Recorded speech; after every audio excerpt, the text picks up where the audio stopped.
नमस्कार, मी आहे माझ्या माहेरी आणि आमच्या घराच्या मागील बाजूलाच ज्याला पडवी असं बोलतात त्या भागामध्ये एक प्राणी आलेला आहे आणि तो का आहे ते मी तुम्हाला व्हिडिओमध्ये दाखवते. तर पहा, दुपारच्या वेळेला आम्ही सर्व घरात असतानाच घराच्या पाठच्या बाजूलाच ही घोरपड आलेली आहे. म्हणजे काका काय सांगतात पहा त्याबद्दल. ती घोरपड आमच्या पडीमध्ये आलेले आहे. पडवी म्हणजेच आमच्या घराचा पाठील भाग. घराच्या पाठच्याच बाजूला एक नदी आहे, त्यामुळे त्या नदीचं पाणी आता कमी झाल्यामुळे ही घोरपड कदाचित आली असावी केवढी आली बघा. असं वाटतं. ते आता बाहेर जाण्यासाठी ती वाट शोधते, तर तिला वाट मिळत नाही, त्यामुळे ती असं सर्वीकडे फिरते. बघू आता.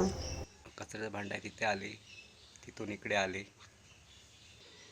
ती घोरपड आमच्या पडीमध्ये आलेले आहे.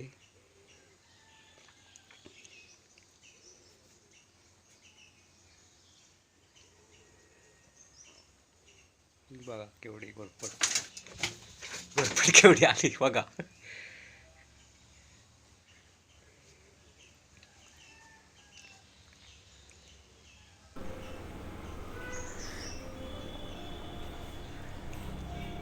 ती तिथून चढून बाहेर जाईल असं वाटतंय.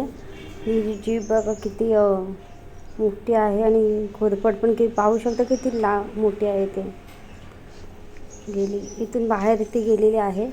आमच्याकडे हिला घोरपड बोलतात, तर तुमच्याकडे हिला काय बोलतात हे मला कमेंट्स बॉक्समध्ये नक्की सांगा.